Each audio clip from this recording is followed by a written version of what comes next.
अपने पाँव को क्या करना, जूता को निकाल लेना। तू जहां खड़ा हुआ है वो पवित्र भूमि है। हालेलुया। जब कहीं परमेश्वर अपने दासों को चुनाव करता है तो परमेश्वर एक आग को उसके जीवन में प्रकट करता है, क्योंकि यीशु मसीह ने बोला मैं भस्म करने वाली आग हूं। इब्रानी उसका 12:29 में लिखा हुआ है, एजिकल उसका 1:27 में लिखा हुआ है, यशायाह उसका 6:6 में लिखा हुआ है, इब्रानी उसका 1:7 में लिखा हुआ है। वो अपने दासों को आग की शोला बनाता है। मेरा परमेश्वर जितने लोगों को उसको इस्तेमाल करने से पहले एक आग की तरह उसको शुद्ध करता है। मेरा परमेश्वर हर एक व्यक्ति को जिसको वो इस्तेमाल करता है उसको एनकाउंटर होता है और आग के द्वारा उसके बिगड़े हुए विषय को परमेश्वर सुधारता है। और आग ऐसा चीज है, यीशु मसीह ने बोला, बपतिस्मा देने वाला यूहन्ना ने बोला मैं तो जल से तुझे बपतिस्मा देता हूं, लेकिन मेरे बाद जो आएगा वो पवित्र आत्मा आग के द्वारा तुमको बपतिस्मा देगा। ये आग तुम्हारे अंदर रहने वाले बिगड़े हुए विषय को मेरा परमेश्वर शुद्धिकरण करता है, सुधारता है। उसके बाद जब आग बढ़ जाता है, यशायाह 4:4 में लिखा है, भस्म करने वाली आग के द्वारा परमेश्वर आपको शुद्धिकरण करता है। जब वो आपको शुद्ध करता है, आप लाइक होते हो, परमेश्वर से कनेक्टेड हो जाते हो, परमेश्वर आपको बातचीत करना शुरू कर देता है। और यहां पर मूसा को परमेश्वर की आग के द्वारा उसको शुद्ध कर रहा है। हालेलुया। जब वो आग के द्वारा शुद्ध करता है, 40 साल के बाद 80 साल हो गए, उसी समय मेरा परमेश्वर बोलता है तू जा फिर उनके पास में। लेकिन वहीं पर और एक बातों को भी नम्रता पूर्वक बोलता है, मैं कौन हूं प्रभु कि मैं जाऊं फारो राजा को और अपने लोगों को छुड़ा के लेके आऊं। ये नम्रता है। उसके बाद परमेश्वर 3 चमत्कार को दिखाता है। तो जब लाठी फेंकेगा वो सांप हो जाएगा। उसके बाद तू जब उसको पूंछ को पकड़ेगा फिर से वो लाठी हो जाएगा। दूसरा चिन्ह था, तू जब हाथ अपने वृक्ष के में रखेगा, अपनी छाती में रखेगा, तो वो देखिए स्वस्थ हो जाएगा, कुछ रोग हो जाएगा, फिर रखेगा उसको देखिए फिर से चंगा हो जाएगा। और नील नदी को पानी को लहू से तू बदल देगा। ये 3 चमत्कार देने के बावजूद भी मूसा क्या बोलता है, प्रभु मैं योग्य नहीं हूं। हालेलुया। हम लोग सब गाय के लिए निकल गए। हम लोग वो लोग व्यक्ति कर रहा है मैं भी करूंगा, वो व्यक्ति सेवकाई कर रहा है, वो गाना कर रहा है मैं भी करूंगा। ये हमारा गलतफहमी है।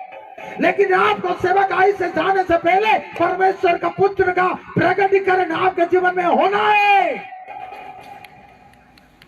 और इसी 80 साल के बाद जब एनकाउंटर होने के बावजूद भी मोसेस नम्रता पूर्वक, मैं तुम्हें बोल नहीं सकता प्रभु।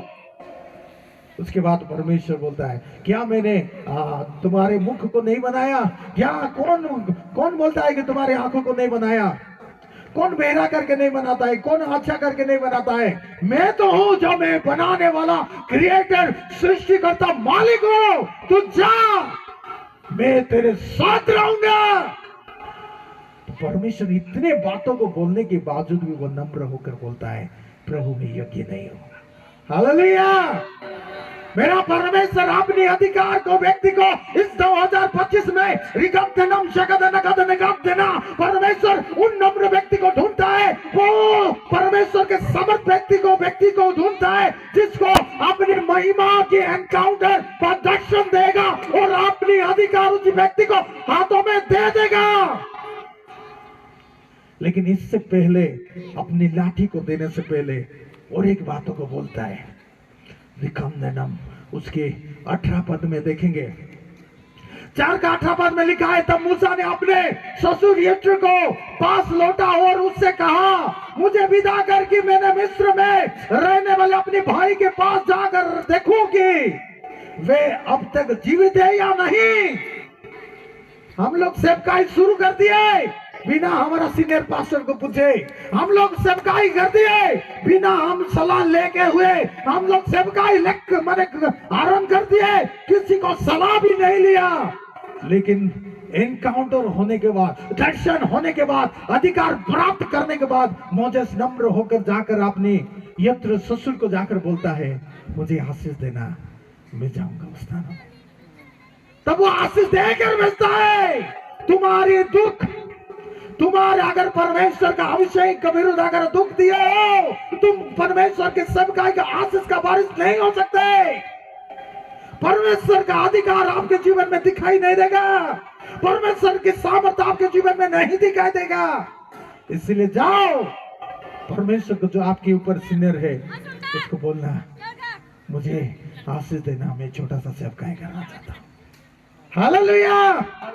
ये परमेश्वर का नियम है जो आपके ऊपर है, जो आपके ऊपर है, जो परमेश्वर अपने पिता माता, अपनी अध्यक्ष व एक प्रकार का लीडर को आपके ऊपर रखा हुआ है। उसको जाकर एक बार आशीष लेकर जाओ, सेवकाई शुरू करो, उसमें आपको फल लेके आओगे।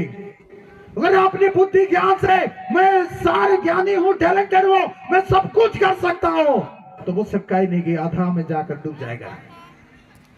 Hallelujah, praise the Lord. हो रिगांडमो शकब्दनगदनि गिदिनि अंदरे लावियो शंदन रगब्दनगदनि मिनिरि अंदना। हालेलुया। हम परमेश्वर अपनी अधिकार उस लाठी को देता है और जा बोल के बोलता है, किन लोगों के पास तू जाएगा। यहाँ पर लिखा है एक्सोडस उसका 3 का, निर्गमन उसका 3 का 7 से लेकर अगर हम देखेंगे 7 विषय को, उस बात को देखते हैं। फिर यहोवा ने कहा, मैं अपनी प्रजा के लोगों को मिस्र में उनके दुखों को निश्चय दिखाऊं, उनकी चिल्लाहट को परिश्रम करने वाले के कारण होती है उसको भी मैंने सुना है। उनकी पीड़ा पर अपना चित्त लगाया है, इसलिए अब उतर आया हूं कि उन्हें मिस्र से, मिस्रियों के वश से छुड़ाकर उनको उसी देश में निकाल कर रखा, अच्छे बड़े देश में जिसको दूध और मधु धाराएं बहती है, अर्थात कनाने, उसी देश में मैं ले जाऊंगा। हालेलुया। मेरा परमेश्वर ने उतर आया है, जो दुख में है, जो पीड़ा में है, जो अंधकार में है, जो सताव आपके जीवन चल रहा है, जो दुष्ट आत्मा परेशान कर रहा है, जो बीमारी आपको परेशान कर रहा है, आपकी चिल्लाहट को, आपके दुख को, आपकी परेशानी को, आपके जीवन में काम करने वाले खुद आत्मा, प्रजात्मा को आपके जीवन में छुटकारा देने के लिए स्वर्ग राज्य को छोड़कर वो आज इस स्थानों में खड़ा हुआ है। हालेलुया। जोरदार ताली मारेंगे। मेरा परमेश्वर आपको दुख को देख नहीं सकता, आपकी तकलीफ को देख नहीं सकता, आपकी परेशान को देख नहीं सकता, आपकी चिल्लाहट को, आपकी परेशानी को, आपकी कष्ट को, आपके जीवन में रहने वाली समस्या को वो देखते हुए वो उतर आया है और मोसेस को बोलता है, तू अपनी लाठी उठा और जाके फिरौन के राजा में सामने फेंकना, तब जाकर वो लाठी सांप में बदल जाएगा। हालेलुया। वो एक चिन्ह होगा। और उसी समय फिरौन के राजा के रहने वाले सारे तंत्र मंत्रकारी सारे लोग आए, वो लोग भी अपनी लाठी को फेंके, वो भी सांप हो गया। लेकिन परमेश्वर जो लाठी है वो परमेश्वर की अधिकार है। बाइबल बोलता है जो संसार में है उससे ऊपर कहीं महान परमेश्वर की सामर्थ आपके अंदर है। और वो लाठी एक साधारण था, जब परमेश्वर के हाथ में जाता है वो असाधारण हो जाता है। वो जो कि लाठी कुछ भी नहीं था, लेकिन उसमें जब परमेश्वर के हाथों में रख देते हो उसमें परमेश्वर की सामर्थ, अभिषेक आ जाता है। जब आपका जीवन परमेश्वर के हाथों में आ जाएगा, मेरा परमेश्वर आपको चिन्ह और चमत्कार के समान इस्तेमाल करेगा। हालेलुया। वो लाठी भी एक चिन्ह था, एक अधिकार की प्रतीक है। बाइबल बोलता है तेरे लाठी के द्वारा मुझे सांत्वना मिलती है, तेरे लाठी और सोटे मुझे क्या करते हैं, सुरक्षित लेकर जाता है। हालेलुया। और ऐसी लाठी एक चिन्ह के समान होगा सारे शत्रु के ऊपर विजय को पाने के लिए। फिर उनके राजा उसका एक मुकुट पहना था, उसके ऊपर एक सांप था और लाठी उसका भी वो सांप था। लेकिन परमेश्वर दिया गया वो लाठी में खाली सांप नहीं था, वरन वो लाठी वो सांप को, सैतानिक सांप को निकल कर फिर से वापस वो लाठी में बन गया, लेकिन उनका और अस्तित्व खत्म हो गया।